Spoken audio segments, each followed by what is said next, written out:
Hello everyone, welcome और welcome back to simplify ACC with Namrata. आज की वीडियो में हम देखेंगे जो वेडनेसडे थर्सडे यानी कि 12 और 13 ऑफ अगस्त को ऑलिव बोर्ड का क्वांट का सेक्शनल मॉक आता है, उसके सॉल्यूशंस इन डिटेल।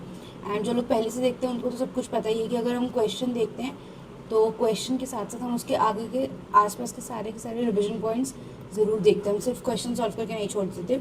और दूसरी बात, हम साथ में अटेम्प्टिंग स्ट्रैटेजी भी देखते हैं, हम साथ में माइंड सेट और अप्रोच भी देखते हैं क्वेश्चन की। तो स्पेशली उनके लिए जो लोग कभी कभी वीडियो पर उल्टे कमेंट करके जाते हैं ना कि अरे हो ही नहीं सकते 15 मिनट में क्वेश्चन, तो ऑब्वियस ही बात है थोड़ा तो देखो फ़र्क होता है। मैं 2+ ईयर्स से सेम कंटेंट इतनी ज़्यादा बार रिवाइज कर चुकी हूँ, तो मेरी स्पीड में फ़र्क होगा किसी उस इंसान से जिसने भी 6 महीने पहले या के पढ़ना शुरू किया, जिसने एक बार सिलेबस किया है। लेकिन जो 1-2 बार कर चुके हो सिलेबस, उनके लिए भी माइंड सेट अप्रोच इस वीडियो में हम देखेंगे। तो सिर्फ क्वेश्चन नहीं सॉल्व करेंगे, उस क्वेश्चन के पीछे का माइंड सेट भी समझने की कोशिश करेंगे। ठीक है, जो भी थोड़ा बहुत एक्स्ट्रा ज्ञान दूंगी उसको समझ लेना। एंड मोस्ट इम्पॉर्टेंटली, एक बार पहले भी ये बात बोली थी ग्रुप में, बहुत उससे समझाई थी बात कि जब भी आप कोई भी वीडियो देखते हो किसी भी टीचर की, there is no point in watching that video अगर आप उससे कुछ सीख नहीं रहे हो, राइट। तो वीडियो को देखो, हमेशा अपना पेन नोटबुक लेके बैठो और जो कुछ भी उस वीडियो में काम की बात लगे, सीखने की लगे, उस बात को नोट डाउन करो। एंड इस तरीके से नोट डाउन करो कि कल को आप आकर उस बात को रिवाइज कर सको कि अच्छा हाँ, मैंने एक वीडियो में ऐसा सीखा था कि ये कैलकुलेशन ट्रिक होती है, एक बार मैंने ये सीखा था कि क्वेश्चन को ऐसे अप्रोच करना होता है। तो जब आप एक हफ्ते बाद उस चीज़ को रीड कर रहे हो, एंड उससे भी सबसे ज़्यादा इंपॉर्टेंट बात है कि उन बातों को फिर मॉक टेस्ट में अप्लाई करने की कोशिश करना। जब मॉक टेस्ट में अप्लाई करने की आदत बनेगी, तभी इवेंचुअली उस सेम चीज़ को जो है आप रियल एग्जाम के अंदर भी अप्लाई कर पाएंगे। जो बात आप घर पे नहीं कर रहे हो ना, स्किपिंग है चाहे वो कैलकुलेशन ट्रिक्स है, वो मॉक में रियल एग्जाम में भी नहीं कर पाओगे। ठीक है, तो जैसा आप यहाँ पर प्रैक्टिस करोगे स्किपिंग अटेम्प्टिंग स्ट्रैटेजी, वही चीज़ें वहाँ परफॉर्म कर पाओगे। ठीक है, तो अगर आप नए हो इन केस, और तो एक तो यार वीडियो को लाइक कर देना और चैनल को सब्सक्राइब कर देना। डिस्क्रिप्शन बॉक्स चेकआउट कर लेना, टेलीग्राम चैनल का लिंक मिल जाएगा, उस पर जाके जितने भी पिंड पोस्ट्स हैं एक बार वो सारे पिंड मैसेजेस देख लेना।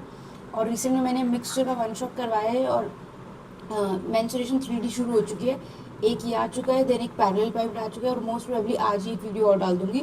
तो स्टे ट्यून, सब्सक्राइब कर लेना और सारी वीडियोस देख लेना जो अब तक डली हुई है। ठीक है, तो चलो आज बाकी ये सब चैनल पे क्या क्या नए हो तो वो सब बातें अलग से कर लेंगे। अभी पहले क्वेश्चन शुरू करते हैं। फर्स्ट क्वेश्चन था विच of the given line passes through these points. अब ऐसे क्वेश्चंस में जनरली हमारी अप्रोच रहती है कि हम ऑप्शंस के थ्रू जाएंगे, बट एक बात बताओ, बिकॉज वी हैव 2 पॉइंट्स ना, तो हो सकता है वो ट्रिक करने के लिए ऐसी 2 लाइन्स देते जिसमें फर्स्ट पॉइंट तो सेटिस्फाई हो रहा हो बट सेकंड ना हो रहा हो। तो टेक्निकली मेरे को एक पॉइंट दूसरा पॉइंट करके मिनिमम से मिनिमम 6 उन पर तो चेक करना ही करें, गारंटी थोड़ी फर्स्ट पे आ जाएगा या सेकंड ऑप्शन से आ जाएगा। तो इन दिस केस मेरे पास जो बेटर अप्रोच थी इस क्वेश्चन के अंदर वो था ट्रेडिशनल मेथड, कि मैं इक्वेशन जो है लाइन की वो खुद फाइंड आउट करूँ। ठीक है, इक्वेशन लाइन की यहाँ पे क्या फाइंड आउट कर रहे हैं हम, हमारे पास ये कौन सी फॉर्म होती है, हम कोऑर्डिनेट ज्योमेट्री में इसको बोलते हैं 2 पॉइंट फॉर्म। ठीक है, एक तरह से इसको बोल सकते हो कि प्रीक्वल वर्जन ऑफ ये क्या होता है, स्लोप पॉइंट फॉर्म होता है। ठीक है, कैसे, हमें उसने बोल दिया कि 2 पॉइंट्स है 2,-1 एंड उसने बोल दिया -2,2। तो हमारा कॉन्सेप्ट क्या कहता है कि हम एक बार स्लोप निकालेंगे जो हमारा न्यूमेरिकल फॉर्म में आता है और इक्वेट कर देंगे उसको स्लोप से, जब हम एक और x, y करके कोई भी रैंडम पॉइंट एज्यूम कर लेंगे और उसका इस पॉइंट या इस पॉइंट दोनों में किसी भी एक पॉइंट से रिलेट करके स्लोप निकाल देंगे, तो वो XY फॉर्म में होगा। तो यहाँ से मुझे जो है मेरी लाइन की इक्वेशन मिल जाएगी। ठीक है, तो क्या है अपने पास 2,-1 है एंड -2,2 है, राइट। तो देखो स्लोप क्या होता है सबको पता होगा, यहाँ से इस वाले से मान लो शुरू करते हैं तो कितना हो जाएगा 2 - -1 यानी कि 3 divided by -2 -4 is equals to, ये मेरा स्लोप किस तरीके से है, न्यूमेरिकल फॉर्म में। अब क्या करेंगे, मान लो कोई x, y पॉइंट लेट कर दिया, तो वो क्या हो जाएगा y - 2 divided by x plus 2 हो जाएगा माइनस माइनस करके। तो ये मुझे दे देगा 3x + 6 is equals to -4y + 8, यानी कि मेरे पास आ गया 3x + 4y is equals to 2। ये मेरी लाइन की इक्वेशन होनी थी। यहाँ जाते हैं 3x प्लस क्या है अपने पास 4y इज इक्वल्स टू 2, तीनों में से कोई भी नहीं, तो इस क्वेश्चन का आंसर क्या आना था, none of the above. Clear है। अब चलो स्लोप के बारे में थोड़े से पॉइंट्स फटाफट से रिवाइज कर ले। ठीक है, एक तो अपने पास क्या होता है कि अगर मेरे पास 2 पॉइंट्स है x1, y1 and x2, y2, तो मेरे पास जो स्लोप होता है जिसको कि हम m से रिप्रेजेंट कर देते हैं वो होता है y2 - y1 divided by x2 minus x1। दो बातें ध्यान रखनी। नंबर 1, अगर न्यूमरेटर में 2 माइनस 1 किया है तो डिनोमिनेटर में भी 2 माइनस 1 कर दिया। अगर गलती से नीचे x माइनस x2 कर दिया तो वो माइनस का आ जाएगा एंड आपका आंसर क्या हो जाएगा, गलत हो जाएगा। नंबर 2, क्या करना है, न्यूमरेटर में y होता है, डिनोमिनेटर में x होता है, ये उल्टा मत कर देना, आपका स्लोप क्या हो जाएगा, रेसिप्रोकल आ जाएगा, तो मिस्टेक हो जाएगी। ठीक है, नेक्स्ट अपन क्या देख सकते हैं कि m1 इक्वल टू m2, यानी कि अगर दो लाइंस हैं और वो दो लाइंस पैरेलल हैं तो उन दोनों लाइंस के जो स्लोप्स हैं वो क्या होते हैं, इक्वल होते हैं। ठीक है, अगर दो लाइंस परपेंडिकुलर हैं तो उन दोनों लाइंस के स्लोप्स का जो प्रोडक्ट आएगा वो कितना होता है, -1 होता है। कब, जब हमारे पास लाइंस क्या होती हैं, परपेंडिकुलर होते हैं। ठीक है, वैसे मैं स्लोप अपने चैनल पे बहुत बार पढ़ा चुकी हूँ और कोऑर्डिनेट ज्योमेट्री का वन शॉट लाऊंगी तो वहाँ भी पढ़ाऊंगी। ठीक है, बट अभी के लिए छोटी छोटी 3-4 बातें रिवाइज कर लेते हैं, क्योंकि फिर जब आप वीडियो देख ही रहे हो तो आपको एक्चुअली में कुछ फ़ायदा होना चाहिए ना, सिर्फ क्वेश्चन हो। ठीक है, अगर हमें वो देते हैं 3 पॉइंट्स A B C, तो हम क्या बोलते हैं कि अगर slope of AB equal to slope of BC होता है equal to slope of AC होता है, तो ये सिचुएशन का मतलब क्या होता है, तो ये कब होता है, जब ABC आर कोलिनियर, यानी कि अगर तीनों पॉइंट्स कोलिनियर हैं तो ऊपर वाली बात होगी, अगर ये ऊपर वाली बात हो रही है तो तीनों पॉइंट्स कोलिनियर। ये भी इफ एंड ओनली सिचुएशन होती है, ऑब्वियस सी बात है कि अगर लाइंस परपेंडिकुलर है तो ऐसा होगा, अगर ऐसा हो रहा है स्लोप्स का प्रोडक्ट -1 तो इसका मतलब लाइंस परपेंडिकुलर है। ठीक है, क्लियर हो गया। क्वेश्चन नंबर 2 पे चलते हैं। अब देखो, इस क्वेश्चन में थोड़ा सा माइंड सेट सिखाना चाहती हूँ, जो लोग को लगता है ना कैसे फास्ट होता है। अब जो भी ऑलिवर बोर्ड के लाइव मॉक देते हैं ना, उसको पता होगा कि पिछले 2-3 हफ्ते से तो आ ही रहा था। ऑलिवर बोर्ड क्या करता है कि रीजनिंग में क्वेश्चन डालते हैं कि इस पर्सन का वेट इससे इतना इतना रिलेशन है, 2 टाइम्स है, 3 टाइम्स है, 4 टाइम्स है करके 2-3 रिलेशंस देते हैं, फिर एक पर्सन का वेट दे देता है। तो अगर कोई मेरा लाइव अटेम्प्ट देखता है ना मौके, तो उसने तब भी देखा होगा मेरा डायरेक्ट हिट, मतलब मैं क्वेश्चन पढ़ती नहीं पूरा, पहले मैं शुरुआत ही वहाँ से करती हूँ जो मेरे को एक्चुअल न्यूमेरिकल वैल्यू गिवन होती है। तो ये क्वेश्चन बिल्कुल वैसा ही है। देखो, आपका क्या होता है ना कि क्वेश्चन पढ़ के उसको प्रोसेस करने में कितना टाइम है, उसको जितना रिड्यूस कर पाओगे उतनी थोड़ी सेकंड करते बचते जाएंगे और एक क्वेश्चन शायद एक्स्ट्रा हो पाए कंपेयर टू अदर पीपल जो 2-2 बार 3-3 बार क्वेश्चन को पढ़ रहे हैं समझने के लिए। और अगर क्वेश्चन एक बार में समझ में नहीं आ रहा है तो उसको उसी वक्त स्किप करके आप आगे बढ़ोगे। इस बात को अपने दिमाग में स्टैम्प करके बिठा लो। जो ऐसा नहीं कर रहा है वो अपना टाइम वेस्ट कर रहा है। 2 लोग जिनको सेम लेवल ऑफ नॉलेज होगी, बट एक इंसान स्किप करके अगर पेपर में 25 में से 22 क्वेश्चन करके 44 मार्क्स ले लेगा और दूसरा शायद 19 कर पाएगा, 20 कर पाएगा, क्योंकि वो स्टक हो गया। उसको लगा नहीं कर तो लूँगा, मैंने सब पढ़ा शायद करके, हाँ ये तो इसी चैप्टर का कर लूँगा। बट अगर वैसा क्वेश्चन देखा हो नहीं लग रहा तो फर्स्ट गो में उसको स्किप करो, बाद में वापस आना। ठीक है, अब इस क्वेश्चन की बात करते हैं। क्यों, मुझे पता है कि मैंने हज़ारों बार ऐसा क्वेश्चन कर रखा है इतने मॉक टेस्ट में, तो मुझे पता है शुरुआत करनी है मुझे 15,000 से। उसके आगे जो रहा है वो तब पढ़ लो, क्योंकि एक बार आप रीड करोगे क्वेश्चन को समझने के लिए, फिर क्योंकि 20% है, 3 बार जा रहा है, तो एक बार में रीड करके रट थोड़ी जाएगा दिमाग में, फिर वापस पढ़ोगे 15,000 लिखने के बाद। तो क्यों ना मैं एक ही बार में कर लूँ, मेरा टाइम बच रहा है, क्योंकि मुझे आदत हो चुकी है। तो अगर आपको अब तक नहीं थी आदत तो आज इस चीज़ को सीख लो और अगली बार इसको अप्लाई करने की कोशिश करना मॉक में। ठीक है, तो क्या है, इसने बोला कि पंकज की सैलरी है 15,000। अब वो क्या बोलते हैं, Sushil's monthly salary is 20% of Pankaj annual salary. ये पंकज की महीने की है, ये उसकी साल की हो गई, और तो सुशील की सैलरी कितनी है, 20% यानी 1/5। Yash's monthly salary is 3/4 of Sushil's monthly salary. क्या सुशील की मंथ की है, इसकी 3/4 करेंगे तो किसकी सैलरी आ रही है, यश की सैलरी आ रही है। If the monthly salary of Pankaj 15,000 हो तो ऑलरेडी कर चुके। वो क्या बोला, what is the annual salary of Yash, ये क्या है, यश की मंथली है, इसको 12 से कर दूंगी तो मेरे को क्या मिल जाएगा, यश की एनुअल सैलरी मिल जाएगी। ठीक है, अब देखो सॉल्व करते हैं इसको। 5 4 से 20 है, तो लास्ट के 2 0 काटोगे तो 5 बच जाएगा, यानी यहाँ पर बचा 750 इंटू 3 इंटू ये बचा 144। अब देखो छोटी छोटी चीज़ होती है, आप 12 3 36 करके 12 से मल्टीप्लाई करो या कैसे भी करो, बट बहुत बार जिसने प्रैक्टिस कर लिया उसको ये रट चुका होगा। मेंसुरेशन में बहुत बार यूज हो जाता है कि 144 इंटू 3 432 होता है, नहीं भी होता तो आज याद कर लो।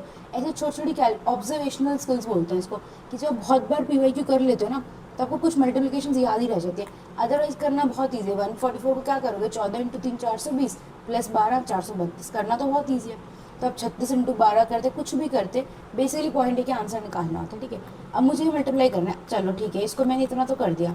अब इसके बाद क्या करूँ, मैं यहाँ पर आ चुकी हूँ, यहाँ पर लगाना है आपको थोड़ा सा अपना दिमाग। देखो परसेंटेज टू फ्रैक्शन सब रटवाते हैं, लेकिन उसको यूज़ कैसे करना होता है आप सबको पता है। 75% जिसका मतलब होता है 75/100, इसका मतलब हो जाता है 3/4, यानी कि 75 जब भी हम लिखते हैं 3/4 के आसपास आता है, यानी 750 मेरे पास क्या होता है।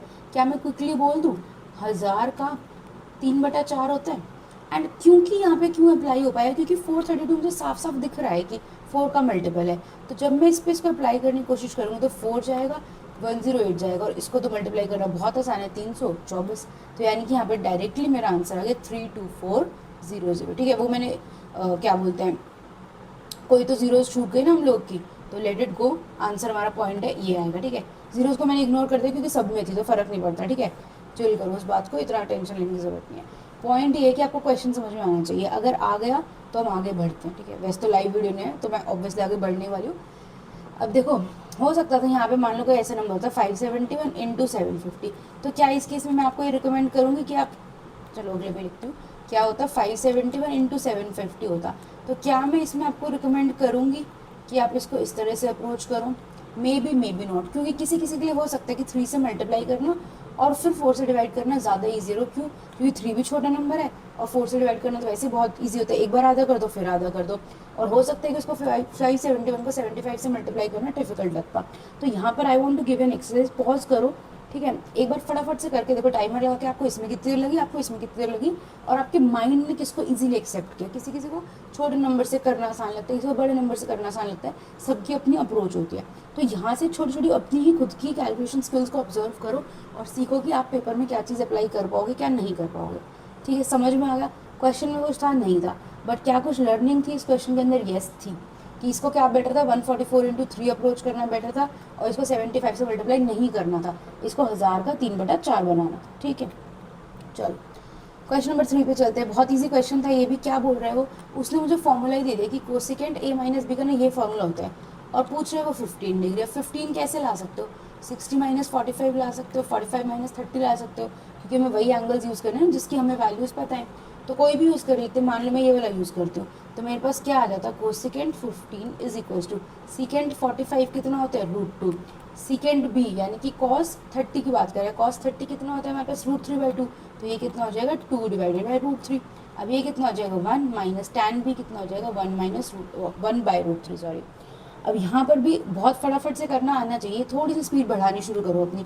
ये 2√2 है डिवाइडेड बाय, पता है यहाँ पे √3 आएगा, यहाँ पे √3 डिनोमिनेटर है, पहले ही उड़ा दो। नीचे क्या बचा, √3 माइनस 1। अब यहाँ पे भी दिखना चाहिए, √3 माइनस 1 को जब रैशनलाइज करोगे तो अब मैं लिख रही हूँ लेकिन पेपर में इतना पार्ट हो जाना चाहिए मेंटली। पेपर में 1 महीना बचा है, करो इन चीज़ों को मेंटली। तो नीचे क्या आएगा, √3 + 1, √3 माइनस 1 इंटू √3 + 1 क्या होता है, 3 माइनस 1 2, ये उड़ जाएगा इस 2 से। तो एक्चुअली मेरे पास सिर्फ ये बचना था, √2 इंटू √3 + 1, ये कितना होता है, √6 + √2। कहाँ है ये ऑप्शन में, √6 + √2। ठीक है, आ गया समझ में सबको? Let's move to the question number 4। क्या था क्वेश्चन नंबर 4? बोलते दो नंबर से इनकी रेशो 9:11, दोनों में अगर 10 ऐड किया तो जो नए नंबर है उनकी रेशो 7:8 आ जाएगी। उसके बाद जो छोटा नंबर था इनिशियल, सबसे ओरिजिनल जो था हमारा, जो 9:11 वाले रेशो में दिख रहे हैं, उसमें से छोटे वाले में से 3 माइनस कर दो, बड़े वाले में 3 ऐड कर दो, तो बताओ कि रेशो कितनी बनेगी। क्या बोल रहे हो, 9:11 है, ठीक है, फिर उसमें +10 कर दिया, इसमें भी +10 कर दिया, और वो 7:8 बन गए। क्या मैंने, जो भी इंसान मेरी मिक्सचर की वीडियो देख चुका है, जो ओल्ड स्टूडेंट्स हैं, ऑलरेडी सब्सक्राइब्ड है, क्या मैंने चीख चीख के 1000 बार बात समझाई थी कि जब हम, let me right it, when we add the same amount to both, then this implies difference stays same, है ना। और इससे रिलेटेड बहुत सारे एग्जाम्पल्स भी दिए थे, एज का ये वो, है ना। कैसे, देखो जिसको नहीं पता अब सुन लो फटाफट से, जिसको पता है वो स्पीड इंक्रीज कर लेना, लेकिन सुन लेना। क्या होता है हमारे पास, हम जैसे एज की बात करते हैं, लेट्स से मैंने बोला कि ए आपको, ए और ये आपका ब्रदर है, भाई, ठीक है, आप 2 साल के, ये 4 साल के, आपके में 2 साल का गैप है। अगर आप 10 साल बाद जाओगे तो आपकी एज 12 हो जाएगी, इसकी एज कितनी हो जाएगी, 14 हो जाएगी। और 8 साल बाद जाओगे, आपकी एज 12, इसकी एज 22। डिफरेंस तो हमेशा कितना ही रह रहा है भाई, 2 साल का ही रह रहा है ना। दो चीज़ों के बीच में डिफरेंस सेम रहता है जब हम उनके बीच में, जब हम उनमें सेम चीज़ ऐड करते रहते हैं, राइट।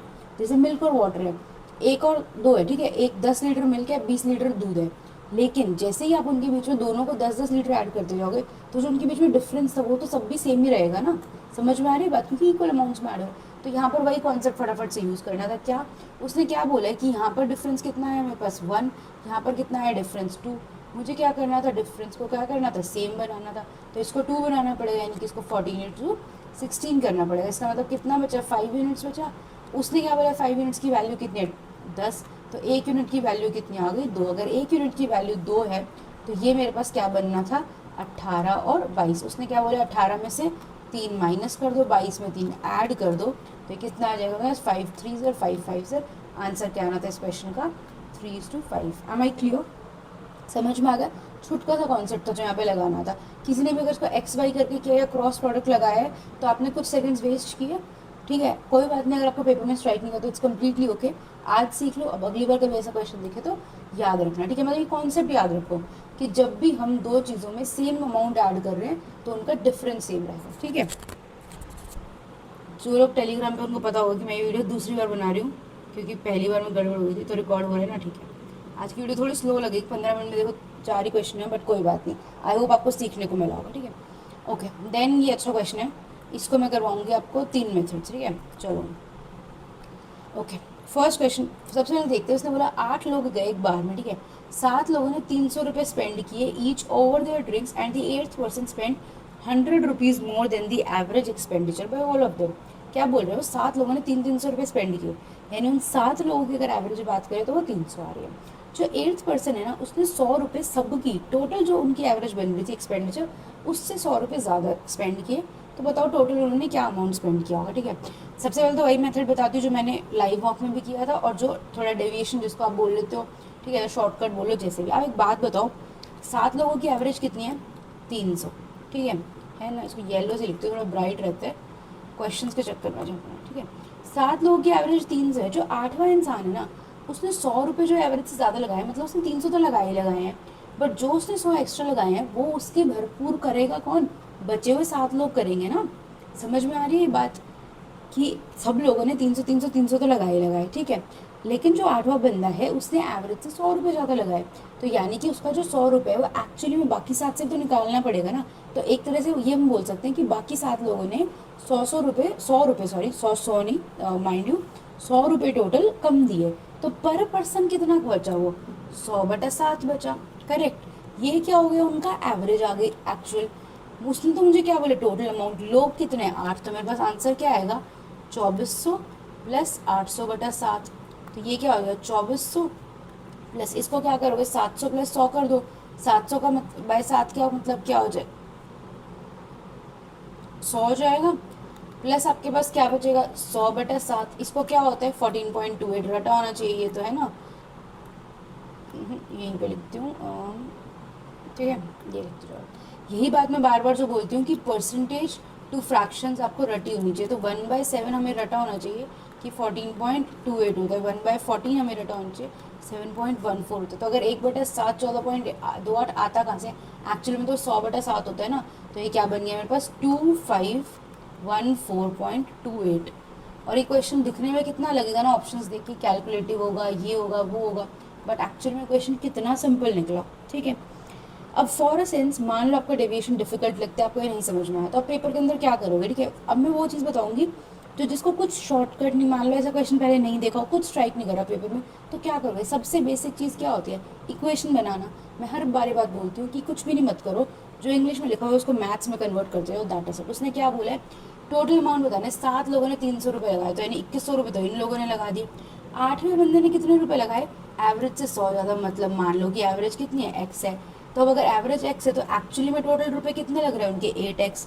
तो यानी कि मेरे पास यहाँ से 7x की वैल्यू कितनी आ जाएगी 2200, यानी x की वैल्यू आएगी 2200/7।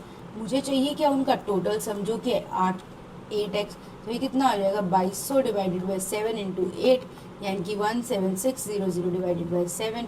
अब इसको सॉल्व कर लो कितना आएगा, इसका आंसर यही आएगा सेम डिट्टो डिवाइड करके, ठीक है। आया समझ, कुछ था इसमें, कुछ भी नहीं था ना। वो नहीं समझ में आया पिछला मेथड तो भी ये समझ में आ सकता था, ठीक है। बिल्कुल ये तो कुछ भी नहीं किया मैंने, सिर्फ लिखे हुए को इंग्लिश लिखी हुई को मैथ्स में कन्वर्ट कर दिया, वैल्यू निकाल, राइट।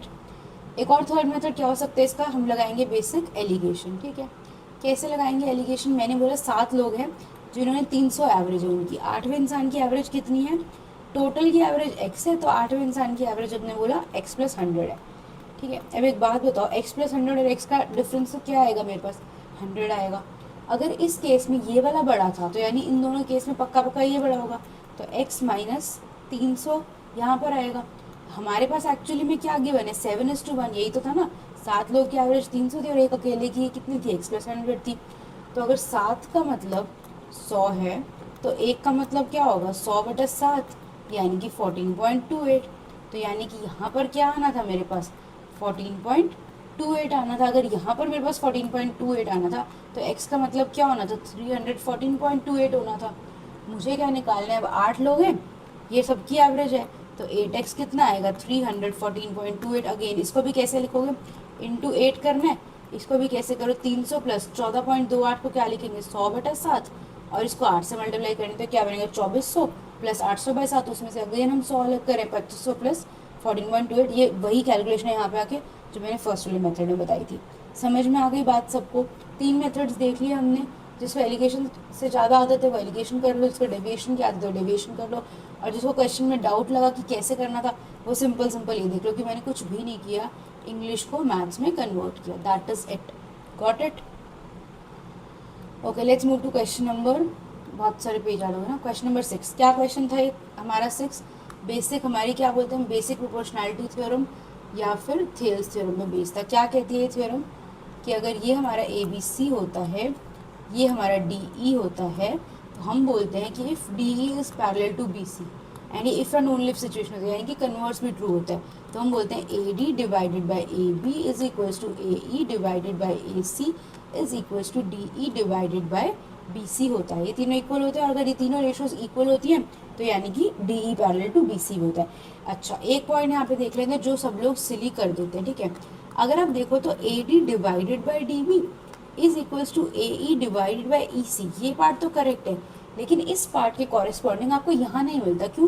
क्योंकि इसमें तो सेम लाइन दो पार्ट्स में टूट रही है, तो इसकी 2 रेशो देख ली, इसकी 2 रेशो देख ली, सेम मिल जाएगी। लेकिन जब डी के केस में देखते हो, D is a separate line, BC is a separate line, right. तो इस केस में जो एक्चुअल रेशो है विच इज छोटा वाला पार्ट डिवाइडेड बाई बड़ा वाला पार्ट, क्योंकि टेक्निक तो इसकी यही है ना, इसका एक्चुअल ये चीज़ आ कहाँ से रही है कि ADE जो ट्राइंगल है वो सिमिलर है ट्राइंगल ABC के। क्वेश्चन तो इससे आ रहे हैं ना कि मतलब ये थोड़ा साइड में लिख दिया, ADE सिमिलर टू ABC है, इससे हम ये पार्ट कंक्लूड कर पा रहे हैं, राइट। ये तो हमने डायरेक्टली लिख दिया थेल्स थ्योरम के अंदर, बट आ तो इससे रहा है। तो क्या इस ट्रायंगल में कहीं भी DE और BC के अलावा तीसरी साइड आ रही है? नहीं। लेकिन AD और AB भी आ तो नहीं रही है, लेकिन हम 1 में से माइनस कर देते हैं तो हमारे पास AD और DB और AE और EC की रेशो भी सेम आ जाती है। बट कभी भी क्वेश्चन करते हुए गलती से ये मार्क मत कर देना, ठीक है। क्वेश्चन में वापस चलते हैं, क्या बोल रहा था वो, PQ is parallel to ON given है, तो अब क्या करना था, हमें सिंपल थेल्स थ्योरम लगानी थी। क्या हो जाएगा, x प्लस 1 डिवाइडेड बाई, जैसा कि भी बोला सिली नहीं करनी, 2x मत लिख देना, पूरा आएगा, क्या हो जाएगा 3x plus 1 is equal to, यहाँ पे कितना हो जाएगा 2x plus 1 divided by 5x plus 3.4। अब देखो यहाँ पर 5x को इससे करोगे 5x स्क्वायर आएगा, यहाँ पर 6x स्क्वायर आएगा, यानी कि आपको पता चल गया x स्क्वायर तो बच ही रहा है। तो क्या इस क्वेश्चन को सॉल्व करना पूरा मतलब ठीक बात थी यहाँ पे? नो। हम क्या करेंगे इस क्वेश्चन में, इक्वेशन को सॉल्व नहीं करेंगे, हम किससे जाएंगे, ऑप्शन से जाएंगे। मतलब जितनी देर में इसमें पूरी क्वाड्रेटिक सॉल्व करोगे उससे जल्दी आप 4 ऑप्शन चेक कर सकते हो। इवन इफ मान लो आपने फर्स्ट सेकंड थर्ड वाला आंसर फोर्थ वाले ऑप्शन पे, तब भी बहुत ज़्यादा बेटर है इस केस में, ठीक है। तो क्या करो, सबसे पहले 4 है, फर्स्ट ऑप्शन अप्लाई करके देखते हैं, 4 प्लस 1 5, 4 3 ज़ा 12 प्लस 1 13, यहाँ पे कितना हो जाएगा 4 2 ज़ा 8 प्लस 1 9, 5 4 ज़ा 20 प्लस 3.4 23.4, 9 2 ज़ा 18, 5 बचा 9 6 ज़ा 2.6, तो 1/2.6 क्या हो जाएगा मेरे पास 10/26, यानी कि 5/13, which is same as left hand side. तो इस केस में मेरा आंसर क्या आ गया 4। अभी लक की बात थी कि हमारा 4 अप्लाई करते ही आ गया पहला ऑप्शन, है ना। गलती से उसने 8 2 5 और फिर 4 दिया होता तो हो सकता है हमें 3 ऑप्शन लगाने पड़ते, तो थोड़ा सा टाइम लग जाता, ठीक है, कोई बात नहीं, लेकिन क्वाड्रेटिक से तब भी बेटर था क्वेश्चन, ठीक है। चलो क्वेश्चन नंबर 7 पे चलते हैं। अब ये ऐसा क्वेश्चन है कि मतलब मेरे अकॉर्डिंग इस क्वेश्चन में पेन उठाने की जरूरत भी नहीं थी। क्या बोला उसने, ये शुगर है, ये वाटर है, 5 पार्ट्स शुगर है, 9 पार्ट्स वाटर है, परसेंटेज बता दो। शुगर कितनी है 5/14, अभी भी बताया था 1/14 कितना होता है आपके पास 7.14, तो 5 से मल्टीप्लाई करना कितना हो जाएगा 35.70। एक ही ऑप्शन में 35.70, ढंग से लिखते हैं चलो इसको, एक ही ऑप्शन में जिसमें शुगर 35.70 है, ठीक है। था ये क्वेश्चन में कुछ नहीं था, बिल्कुल भी नहीं था। ओके, क्वेश्चन नंबर 8 पे चलते हैं। ये कैसा था, थोड़ा लेंदी क्वेश्चन था, दिख ही रहा है, और सबसे बड़ी बात ये दिखी थी ऑप्शंस कितने आसपास हैं, ऑप्शन में डिजिट्स भी सेम है, तो डिजिटल सम भी नहीं लगे। ऑल दो जब ऐसे वाले क्वेश्चन होते हैं तो मैं डिजिटल सम के फेवर में वैसे ही नहीं होती, क्योंकि गलती से पता चले पहले पूरी इक्वेशन बनी हुई डिजिटल सम निकाला, फिर चारों ऑप्शन का निकाला, पता चले 2 ऑप्शन का सेम आ गया, फिर वापस कैलकुलेट करना पड़े, है ना। ओके, क्वेश्चन करें। क्या बोला था उसने, देखो पहली बात तो जिसको प्रैक्टिस है उसके लिए क्वेश्चन पढ़ के एटलीस्ट इक्वेशन बनाना आसान होगा, हो सकता है उसको कैलकुलेशन टफ लगे, लेकिन चाहे कितनी भी बार इलेक्शन प्रैक्टिस कर रखे, ये क्वेश्चन फर्स्ट राउंड में करने का था ही नहीं, इसको फर्स्ट राउंड में स्किप ही करना था, साफ दिख रहा था बड़ा क्वेश्चन, ठीक है। ओके देखो, जब 8% दिख जाता है, जब 15, 20 ये हो जाता है ना, इनकी फ्रैक्शंस बहुत 15 की वजह तो नहीं होती, 17 आ जाते हैं, 23 आ जाते हैं, बट 20, 25, 10 इनकी फ्रैक्शंस कितनी ईजी होती है ना, 5/4, 4/5, 6/5, ये ईजी होती है कटने वाली। देखो इधर से 44, 8, तो इसमें दिख ही जाता है ये क्वेश्चन क्या करेगा, थोड़ा सा लंबा जा सकता है। क्या बोलते हैं, in election between two candidates A and B secured 44% of valid votes. जिसको देखो क्वेश्चन आता है वो तो डायरेक्टली क्वेश्चन में जंप कर सकता है, जिसको थोड़ी सी इलेक्शन में प्रॉब्लम होती है, ध्यान से सुनना। क्या बोले उसने, वैलिड वोट्स, ठीक है, वैलिड वोट्स में से बी को कितने मिले, 44%, and lost the election by 57,630 votes.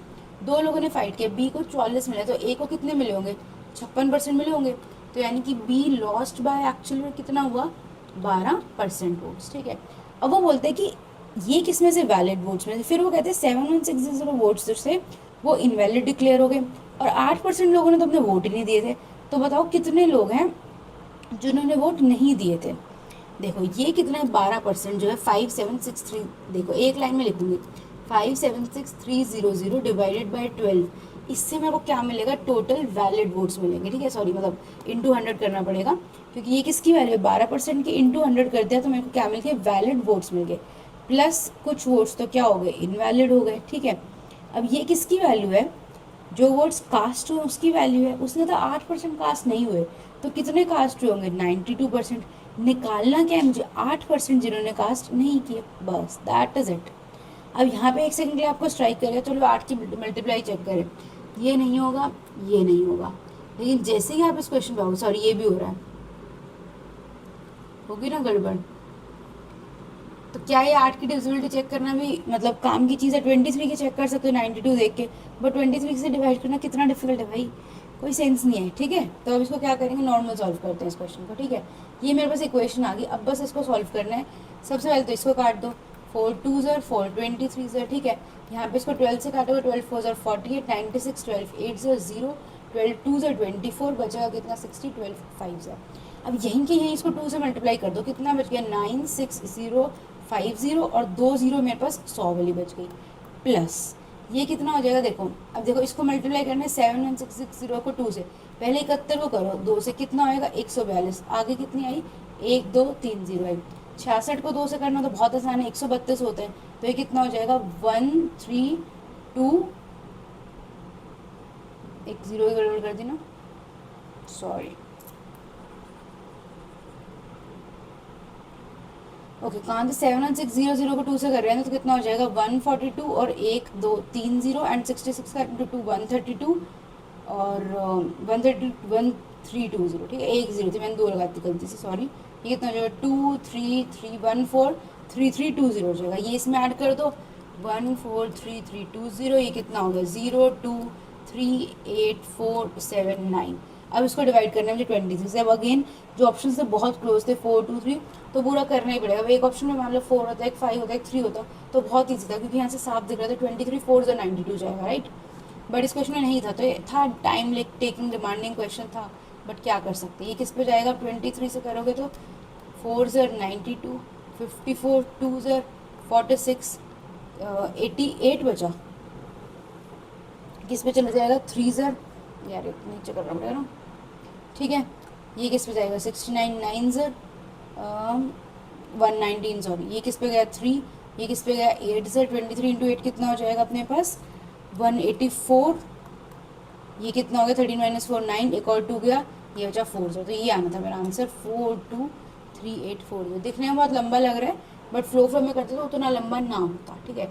But हाँ फर्स्ट राउंड में अटेम्प्ट करने क्वेश्चन बिल्कुल भी नहीं था, ठीक है। ओके क्वेश्चन नंबर 9 पे चलते हैं। अच्छा 9 क्वेश्चन एक्चुअली वीडियो से स्क्रीनशॉट लिए थे ना क्वेश्चन के, तो आगे ही लगा दी मैंने, टाइम कम था थोड़ा आज, ठीक है। लास्ट में आएगा करते हैं, ठीक है। वही क्वेश्चन जिसका 2-3 लोगों ने कमेंट्स में डाउट पूछे 16 से क्यों मल्टीप्लाई किया, बताती हूँ। क्वेश्चन नंबर 10 करते हैं। देखो क्या बोलते हैं वो, Anand walks from market to office at a speed of 20 kilometre and office to home, market to office और फिर ऑफिस से होम, ठीक है, एट अ स्पीड ऑफ 15, यहाँ पे 20 की स्पीड है, यहाँ पे 15 की स्पीड है। Distance between market to office is double the distance between office to home, ठीक है। अब देखो यहाँ पर क्या करने का है कि अपने को एवरेज स्पीड निकालनी है। एवरेज स्पीड का मतलब क्या होता है, टोटल डिस्टेंस अपॉन में मुझको क्या चाहिए, टोटल टाइम चाहिए। ठीक है, अब देखो 2:1 एज्यूम कर सकते हो, कुछ भी एज्यूम कर सकते हो, बस रेशो 2:1 रहनी चाहिए ना।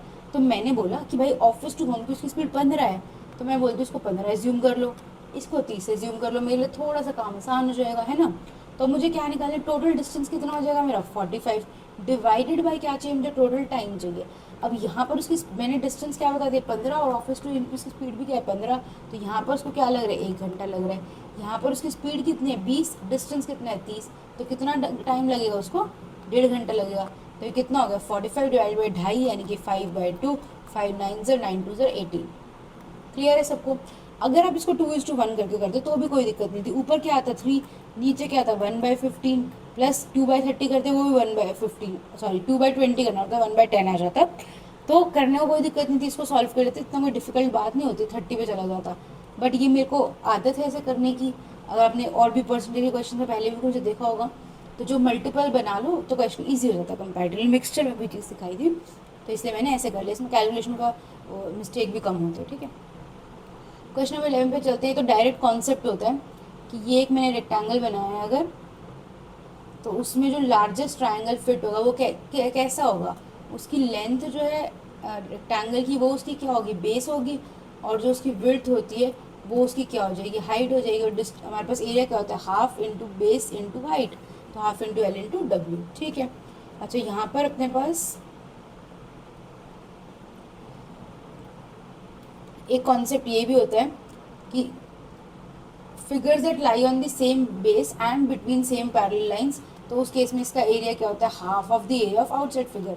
तो आउटसाइड फिगर का एरिया क्या होता है, लेंथ इंटू ब्रेड्थ, तो इसका डायरेक्टली भी क्या होना था, half into length into breadth. ठीक है, समझ में आ गया। क्वेश्चन नंबर 12 पे चलते हैं। अब देखो ये छोटी छोटी चीज़ें होती हैं, वही जो टाइम बचाएंगे। अब क्वेश्चन क्या कहते हैं कि लेंथ ऑफ कार्डबोर्ड की रिड्यूस किया 8 और 7 से। अब जिसको फ्रैक्शन यूज़ करने की आदत है, क्या यहाँ पे फ्रैक्शन यूज़ करने की कोई सेंस बनती है, दूर दूर तक नहीं बनती भाई, बिल्कुल भी नहीं बनती। 8% को क्या लिखोगे, क्या लिखोगे, पहले इसको 92/100 लिखोगे, 93/100 लिखोगे, कोई सेंस है, दूर दूर तक नहीं है। क्या यूज़ करोगे यहाँ पर, सक्सेसिव यूज़ करेंगे। ठीक है, क्या हो रहा है, रिडक्शन हो रहा है, तो यानी कि 8 + 7 - 8 × 7 डिवाइडेड बाई 100, यानी कि 15 में से 0.56 माइनस करना है, क्या बचेगा 4 बचेगा, किसका 14 का, तो 14.44 आंसर था। ठीक है, बिना पेन के भी क्वेश्चन हो सकता था। ठीक है, क्वेश्चन नंबर 13 पे चलते। क्या है डाटा सफिशिएंसी, जिसको आदत नहीं है, जो कि मोस्टली बच्चों को नहीं हो गया IMCU में, तो इस क्वेश्चन को भी फर्स्ट राउंड में क्या करना होता है, स्किप करना है। बाद में हो सकता है आप इसमें ओवरथिंक करने लग जाओ, टाइम लग जाए, तो इस क्वेश्चन को बाद में करेंगे। ठीक है, क्या है क्वेश्चन की, नैना है 6 net cloths of 4 different colours measuring 1 metre each. ठीक है, इसके पास 6 कपड़े हैं 4 कलर के और सबकी लेंथ 1 मीटर है। तो बताओ पिंक कितने हैं उसके पास। ठीक है, उसने बोला एक वाइट नेट क्लोथ है, इससे कुछ पता चल सकता है नहीं, तो स्टेटमेंट 1 अलोन सफिशिएंट गया। अब 2 को अकेले देखो पहले कि 1/5 remaining cloths are red and number of red into remaining किसके, तो 2 तो इन आइसोलेशन वैसे ही काम किए हैं, तो 2 अलोन भी सफिशिएंट हो। अब हम दोनों को कंबाइन करके देखते हैं। उसने बोला एक क्या हो गया उसके पास, वाइट हो गया, बचे कितने 5, 1/5 तो रिमेनिंग आर रेड, तो यानी रेड भी कितना हो गया उसके पास, 1 हो गया। ठीक है, 2 कलर्स हो गए, 2 क्लोथ्स हो गए उसके पास, and the number of red and blue clothes is same. ठीक है, तो ब्लू भी कितना हो गया उसके पास, 1 हो गया। अब 3 बच गए, और कितने बचे हैं, 3 बचे हैं, कलर कितना बचे, 1, तो यानी कि पिंक निकाल सकते हैं हम कितने होंगे, तो यानी कि statement 1 and 2 together are sufficient. तो इसका आंसर क्या आना था, ऑप्शन नंबर बी, कि ए और बी को अगर 1 और 2 स्टेटमेंट को दोनों को साथ में लेते हैं तो हमारा काम चल रहा है। क्वेश्चन नंबर 14 पे चलते हैं। Effective annual rate of compound interest, पिछले हफ्ते का जो ऑलिव बोर्ड का मॉक था उसमें पूरा टेबल बताया था आप लोग को CI के क्या बोलते हैं, कंपाउंड इंटरेस्ट के इफेक्टिव रेट का क्या करना था। 16% है, फिर याद आ गया, 16% पर एनम है। जब कंपाउंडेड हाफ ईयरली कर दिया तो 6 महीने का रेट कितना हो गया, 8, लेकिन कितनी कंपाउंडिंग्स हो गई, 2 कंपाउंडिंग्स होगी, 8 की 2 कंपाउंडिंग्स, रट्टा होना चाहिए, लिटरली रट्टा जिसको बोलते हैं, 16.64। ठीक है, 16.64%। ये मैंने फिर से लगा दिया वो सेम टेबल अपने PDF में से स्क्रीनशॉट लेके। ठीक है, कि जैसे 2 का 2 है, 4.04 है, सबसे इंपॉर्टेंट इसमें देख लो ये वाली हो जाएंगी आपकी 10 के टेबल हो जाते हैं, 10, 21, 33.10, देन 12 का इंपॉर्टेंट है 12, 25.44, 40.49, 20 का इंपॉर्टेंट है 20, 44, 72.8। ठीक है, तो इस सबको अच्छे से रिवाइज कर लो एंड चलते हैं आगे। ठीक है, क्या है question, find the perimeter ratio of perimeter of encircle and circum circle. Equilateral triangle ना मैं अपने चैनल पे लिटरली 100 बार बता चुकी हूँ, ठीक है। अभी पिछला जो हॉलीवुड का मौका उसमें फिर इक्विलेटरल ट्रायंगल पूरा समझाया था कि अगर इक्विलेटरल ट्रायंगल का जो कैपिटल आर होता है वो क्या होता है, ट्वाइस ऑफ छोटा आर, यानी कि जो सर्कम रेडियस है वो इन रेडियस का डबल होता है। तो यानी कि इनकी रेशो क्या आनी थी, 1:2। किसकी आनी थी, रेडियस की आनी थी। रेडियस कैसी चीज़ है, 1D। पेरीमीटर भी कैसी चीज़ है, 1D। तो यानी कि पेरीमीटर की जो रेशो आनी थी वो भी क्या आनी थी, 1:2 आनी थी, ठीक है। क्लियर। क्वेश्चन नंबर 16 पे चलते हैं। ये क्वेश्चन भी कैसा था, इजी था, बिल्कुल समझना था। ऐसे मत सोचो शेडेड क्वेश्चन देते तो कुछ डिफिकल्ट होगा। क्या बोल रहा है, सर्कुलर ग्राउंड है, रेडियस है जिसका 28 मीटर। शेडेड पोर्शन कैसा है, फॉरेस्ट एरिया है, लेकिन जो बाकी का पोर्शन है वो कैसा है, कंस्ट्रक्शन के लिए अवेलेबल है। तो बताओ उसका एरिया कितना है अप्रॉक्सीमेटली। ये कितना है, 30। ये कितना है, 60। तो मुझे पता है 60 मुझे एकदम से स्ट्राइक हो जाता है कि 60 जो है वो 360 का 1/6 होता है। तो क्या मैं इसके अंदर 360 करूँ, कर लो, करना कुछ नहीं है, 1 सेकंड का ही काम है। लेकिन जितना पार्ट मेंटल हो पाए तो why not, I mean why not ना। तो बताए 360 1/6 होता है, बचा वो कितना बचा मेरे पास, 5/6, 22/7, 28 इंटू 28 हो जाएगा, ठीक है। 7 4 ज़र 2, 2 ज़र 2, 3 ज़र। तो अब मेरे पास क्या बच गया, 5 इंटू 22 इंटू 2 इंटू 28। ये क्या होता है मेरे पास, 10, 3 और बाय में 3 है। ये तो मेरे पास 10 होता है, इसको तो अलग लिखेंगे। 22 इंटू 2 कितना होता है मेरे पास, 56। कुछ मिस हुआ है, चलो ठीक है करती हूँ। 22 इंटू 2 कितना होता है मेरे पास, 56। कुछ छोड़ दिया मैंने लगता है मल्टीप्लिकेशन में। एक बार दोबारा करूँ, क्योंकि ऑब्वियसली बात है मैंने तो कर रखा है तो मेरे को आंसर याद है, तो मुझे लग रहा है कि मैच नहीं कर रहा। 1 सेकेंड करते हैं। क्या बोला मैंने, 5/6 ऑफ पाई आर स्क्वायर। 7 4 ज़र 28, 2 3 ज़र 2 2 ज़र। हाँ ये 2 दिख नहीं रहा था ना पिछले में, भाई मेरे को कुछ तो गड़बड़ लग रही है। हाँ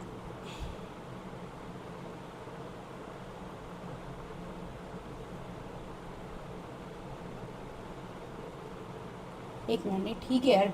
22 इंटू 5 इंटू 2 को मैंने 10 बना दिया। 28 इंटू 2 मेरे पास क्या होना था, 56। 56 को 11 से करेंगे तो कितना आएगा अपने पास, 616 डिवाइडेड बाई 3।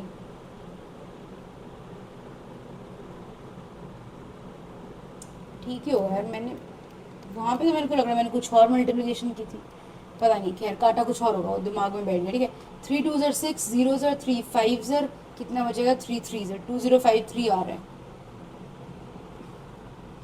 यार वापस आती हूँ इस क्वेश्चन पे, ठीक है, क्योंकि मैंने ख्याल से जब मैंने लाइव अटेम्प्ट किया था 2050 आ गया था, कुछ कर तो कुछ कर, है ना, या तो मैं कुछ गड़बड़ कर रही हूँ। एक बार रिमाइंड में तो क्या, ठीक है। इस क्वेश्चन पे आते हैं वापस। आंसर ऑल दो आ गया 2053, क्या गड़बड़ हो रही है देखते हैं बड़ा के। क्वेश्चन 17 पे आते हैं। Ankita is 2 years younger than Anu, 4 years is this। अब मुझे इस क्वेश्चन के अंदर पेपर में भाई जितनी भागा दौड़ी, मैंने कहा यार ऑप्शन से कर लेते ज़्यादा बेटर है, अदरवाइज ठीक है इक्वेशन से करके दिखा देती हूँ। अंकिता को मान लो x मान लिया, क्योंकि वो पहले नाम है तो मैंने उसको x माना, ये मेरा तरीका करने का, ठीक है। क्योंकि अगर अंकिता अनु पूरे पूरे लिखोगे और ए एन भी नहीं कर सकते, दोनों ए से शुरू है, अगर नहीं होता तो वो आसान होता। तो जो पहले लिखा होता है मैं उसको x मानती हूँ, जो बाद में लिखा होता है मैं उसको y मानती हूँ, उसके बाद वाले को z। ये मेरा तरीका है, ठीक है। तो क्या बोले, Ankita is 2 years younger than Anu, तो x की value y-2। 4 years hence Anu will be, 4 years hence Anu की एज कितनी होगी, y+4 is equals to twice of Ankita age 3 years एगो। तो अब इस इक्वेशन को क्या करना था, सॉल्व करके x y की वैल्यू निकालनी थी। तो मेरे को लगा भाई क्यों, मतलब जो मेरा इस क्वेश्चन के अंदर मेरे एक्सपीरियंस बोलता है कि this question will be little faster if I do it by options. कैसे, उसने 4 year hence Anu will be twice. एक बात तो अनु की यहाँ है, 7 17 और 4 21, 21 का डबल होएगा 15 आ नहीं सकता। 16 + 4 कितना होता है, 20। 20 का जब आधा करोगे तो कितना आएगा आपके पास, 10। और अंकिता की एज 3 years है, वो कितनी है मेरे पास, 11, तो ये भी कैंसिल हो गया। 14 में क्या करोगे, 4 ऐड करोगे, 4 years hence अनु की एज 18, 12 में से 3 करा 9, ये हो गया डबल। तो ये क्वेश्चन क्या था, कंपैरेटिवली ईजी था हमारे पास, ठीक है। ऑप्शन से करना इसको, अदरवाइज ये क्वेश्चन मैंने क्वेश्चन को सॉल्व कर सकते हो। क्वेश्चन नंबर 18 पे आते हैं। क्या बोला उसने, Tanya completes 3/5 of the work in 30 days। साथ साथ लिखते जाओ। तान्या 3/5 काम 30 दिन में करते हो, 10, यहाँ पे 10 पे कटेगा तो पूरा काम 50 दिन में कर दिया। आकांक्षा 2/5 30 दिन में करते हैं, 2 15, तो पूरा कितने में करेगी, 75 में। किस पे जाता है, 150 पे। इसकी एफिशिएंसी है 3, इसकी एफिशिएंसी है 2। In how many days will they complete 30% of the work. 30% of the work कितना हो जाएगा 45, एफिशिएंसी कितनी है उनकी 5, कितना टाइम आएगा 9। कुछ था इस क्वेश्चन में? No. Let's move forward. Which of the following will have minimum marked up percentage? Marked up percentage का मतलब क्या होता है कि कितना मार्कअप किया है। मार्कअप किस पे करते हैं हम? सीपी पे करते हैं इंटू 100, यही होगी मार्कअप परसेंटेज। सबसे पहले इस वाले को देखना जरा एक बार फटाफट से, 320 का डबल कितना होगा 640, तो मतलब इस केस में तो मार्कअप 100% से भी ज़्यादा है, जो कि बाकियों में तो मुझे साफ दिख रहा नहीं है, तो ये ऑप्शन तो उड़ गया सबसे पहले। ठीक है, अब तीनों को कंपेयर कर ही लेते हैं, बिकॉज व्हाट इफ पास पास में, ठीक है। और इतना ही विजुअलाइजेशन की, कई बार आपकी विजुअलाइजेशन गलत पड़ सकती है कि आप विजुअलाइज करोगे 720,000 से कितना दूर एंड ऑल दैट, ठीक है। तो बहुत ही क्विकली करेंगे, 720 और 1000 में कितने का डिफरेंस हुआ? 200 से। 280 डिवाइडेड बाई 720 करना कितना हो जाएगा? 4 7 ज़र 4 18 से, ठीक है। आप देखो ये फटाफट कैसे कैलकुलेट करोगे। आपको 1/9 की वैल्यू पता है कितनी होती है? 11.1111। जिसको 1/18 नहीं भी आता, 1/9 का आधा करना कितना आएगा? 5.5। तो 7 को 5.5 से क्या करना है? मल्टीप्लाई करना है। 7 5 से 35, और 55 में 11 था, तो 35 इंटू 11 करोगे तो कितना आता है? 385। तो यानी कि इसका जो आंसर आना था मेरे पास, वो आना था 38.5% के अराउंड, ठीक है। हल्का सा लिटिल बिट पॉइंट का दुपंचे हो सकता है, ठीक है। अब चलते हैं बी को, तो हमने कैंसिल आउट ऑलरेडी कर दिया। सी वाला पार्ट क्या था? 480 और 700, यानी कि कितने का वो इंक्रीज हो रहा है मेरे पास? 220 का कितने पे? 480 पे। ये कितना हो गया? 2 11 ज़र हो गया, 2 12 ज़र, ओ सॉरी, हे भगवान क्या लिख रही हूँ मैं, 11/24 हो गया, ठीक है। ठीक है, अब 1/12 की वैल्यू कितनी होती है मेरे पास? 8.33 होती है। तो 1/24 की वैल्यू को कितना कर दूँ? 4.16 कर दूँ, 32 का 33 को 32 मान के। समझ में आ रहा है मैं क्या कर रही हूँ? सिर्फ और सिर्फ परसेंटेज टू फ्रैक्शन जो गिवन होते हैं उसके आसपास खेल रहे हैं। मेरे पास 11/24 है ना, तो 11 को तो बाद में देख लेंगे, पहले 1/24 देखो। 1/24 के लिए मैंने बोला 1/12 की वैल्यू मुझे याद है 8.33, तो 1/24 की कितनी हो जाएगी? 4.16। इसको 11 से मल्टीप्लाई करना कितना हो जाएगा? 45 पॉइंट समथिंग आएगा, क्योंकि 16 का 1.176 हो जाएगा, तो 44, इसका 44 जो है, तो 45 पॉइंट समथिंग का अराउंड आएगा। तो यानी कि सी का आंसर कितना है मेरे पास? 44 पॉइंट समथिंग। अब आ जाओ डी पे, 560 और 800 है। कितना है? 560 है और 800 है। तो इस केस में कितना बचा मेरे पास? 240 का मार्कअप और है कितने पे? 560 पे। ये किस पे जाएगा? 8 3 ज़र 8 7 ज़र, 1/7 कितना अपने पास? 14.28, तो ये कितना होगा? 42 पॉइंट समथिंग। तो यानी कि लीस्ट जो मेरे पास ऑप्शन था, जो सबसे कम मार्कअप था, वो किस केस में था मेरे पास? ऑप्शन नंबर ए में। आया समझ फटाफट कैसे करना था इस क्वेश्चन के अंदर? चलो अब आगे चलते हैं। परसेंटेज टू फ्रैक्शन बहुत इंपॉर्टेंट है, इसको एकदम रट लो सबको, ठीक है। क्या है इस क्वेश्चन के अंदर? उसने बोला x - 1/x का होल क्यूब इक्वल टू, मेरे को दे दिया 216। तो यानी कि 216 कितना हो जाएगा जब इसको खोलोगे? इस पार्ट को जब खोलोगे तो क्या मिलेगा यहाँ पर? ये जो मुझे चाहिए आंसर -3ab। ए बी क्या है? x इंटू 1/x, यानी कि कैंसिल हो गया, into x - 1/x। x - 1/x को क्या बोलोगे? 6 बोल दोगे, राइट। तो ये कितना हो जाएगा? 216 + 18 इज इक्वल्स टू 234 हो जाएगा, ठीक है। वैसे तो यहाँ पे थोड़ी बाउंड्री कंडीशंस मेंशन होती तो ज़्यादा बेटर होता, तुम्हें पता होता कि हम x - 1/x को पॉजिटिव ले रहे हैं, तो इसलिए 6 ही ले रहे हैं, ठीक है। चलो ओके, क्वेश्चन नंबर 21 पे चलते हैं। विच of the following fractions is the largest? ये पहले भी डिटेल में सिखा रखा है। अब देखो इस क्वेश्चन में दो तरीके से देख सकते हो आप। एक तो सबके आपके पास है 1/8, 2/12, 3/16, 4/20। देखो मैं कहती हूँ कि सबका ना डिनोमिनेटर सेम कर दो, लेकिन इन तीनों का तो थोड़ा पास हो जाएगा, लेकिन ये थोड़ा सा 20 दूर लग रहा है कंपैरेटिवली, राइट। तो हम क्या कर सकते हैं, या तो हम पहले इन दोनों को कंपेयर कर ले, क्योंकि इन दोनों का 80 बना सकते हो, और फिर इन दोनों को 24 का बना के कंपेयर कर लो, या इन तीनों को 96 बना के कंपेयर कर लो और फिर इससे कंपेयर कर लें, कुछ भी कर लेते, सेम ही बात नहीं थी, काम उतना ही टाइम लगना था, ठीक है। मान लो मैं 96 बना के करती, तो ये कितना होता है? 12। हम अब सिर्फ न्यूमरेटर कंपेयर कर रहे हैं, ये कितना हो जाता है? इसको 96 बनाने के लिए किससे मल्टीप्लाई करना पड़ता? 8 से। तो ये कितना हो जाता है? 24। इसको 6 से, 6 थी 18, तो यानी कि अभी मेरा सबसे बड़ा क्या आया? 2/12, और यहाँ पर क्या है मेरे पास? 4/20। अब देखो ये हो गया 1/6, ये हो गया 1/5, 1/6 और 1/5 में तुम्हें पता है कौन सा बड़ा होता है? 1/5 बड़ा होता है, यानी कि आंसर क्या आता है? 4/20, राइट। दूसरा तरीका हमारे पास क्या होता है करने का? जैसे कि मेरे पास ये बचा 2/12 है और 4/20 है, 1/5 और 1/6 ईजीएस्ट ऐसे करके दिखा रही हूँ। तो ये क्या बनेगा? इधर करोगे तो 40, इधर बनेगा तो 48। तो यानी कि जो इधर वाली लिखी हुई है वो फ्रैक्शन बड़ी होती है, ठीक है। बट ये होता है कि बहुत बार नंबर ऐसे होते हैं कि मल्टीप्लाई करना टफ लगता है, तो मतलब पर्सनली मेरा प्रेफर्ड मेथड यही होता है कि हम डिनोमिनेटर को सेम करें और फिर न्यूमरेटर्स को कंपेयर कर दें, ठीक है। ये ईजीएस्ट फुल प्रूफ मेथड है, मिस्टेक होने का चांस भी सबसे कम होता है। ओके, क्वेश्चन नंबर 22 पे चलते हैं। ये मैंने पढ़ा रखा है पहले तो, ठीक है। अगर जो सबसे बेसिक होता है अपने पास, तो वो तो ये कहते हैं कि डिग्री को इंटू पाई बाय 180 कर दो तो मेरे पास रेडियंस में आ जाता है। लेकिन इस क्वेश्चन में थोड़ा सा ये था कि उसने मिनट्स और सेकंड्स को भी कर दिया। तो मिनट्स और सेकंड्स के लिए क्या करो, मिनट्स को बाई 60 करोगे तो डिग्री में कन्वर्ट हो जाएगा, सेकंड्स को क्या करोगे बाई 60 करोगे तो मिनट्स में, और फिर एक और बार बाई 60 करोगे तो डिग्री में। तो यानी कि डायरेक्टली बोलो तो बाई 3600 कर देते हैं। तो इस क्वेश्चन में ये क्या बन जाएगा, अपने पास 20 डिग्री है प्लस 37 मिनट का मतलब 37/60 डिग्रीज प्लस 30 सेकंड्स का मतलब 30 डिवाइडेड बाई 3600 डिग्रीज, राइट। तो इसको सॉल्व कर दो, ये कितना हो जाएगा 1/120। तो ये 20 रहेगा, इसको 120 बनाओ, मैंने बोला डिनोमिनेटर सेम करना इज द बेस्ट पार्ट। तो ये कितना बन जाएगा 74/120 प्लस 1/120। ऑब्वियसली मैं ज़्यादा लिख के दिखा रही हूँ, आप तो आसानी से कर सकते हो ना। ये कितना हो जाएगा 75/120, 15 5 सर 15 8 सर कितना बनेगा 160। तो ये कितना हो गया 165 डिवाइडेड बाई 8। तो इसको क्या करेंगे अब हम, ये मेरे पास क्या है डिग्री में आया अभी तो, राइट। अभी तो मैंने गिवन को डिग्री में कन्वर्ट किया, 165/8 इंटू क्या करना है पाई बाय 180, 15 11 सर एंड 15 12 सर। तो my answer is 11/96 pi. Am I clear, समझ में आ गया कॉन्सेप्ट आप लोगों को। आज के बाद कभी भी भूलोगे नहीं, नोट डाउन कर लेना इस चीज़ को, ठीक है। क्या नोट डाउन करोगे कि डिग्री को पाई बाय 180 से मल्टीप्लाई करते तो रेडियन में जाता है, और मिनट्स को बाई 60 करते हैं तो किस में जाता है डिग्री में जाता है, सेकंड्स को बाय 3600 करते हैं तो डायरेक्टली किस में जाता है डिग्री में जाता है। समझ आ गया। क्वेश्चन नंबर 23 पे चलते हैं। अब जिसने भी ट्रिग्नोमेट्री की प्रैक्टिस की हुई है थोड़ी बहुत, उसको तो ये डायरेक्टली दिख गया होगा कि ये जो होता है हमेशा हमेशा इसी के इक्वल होता है।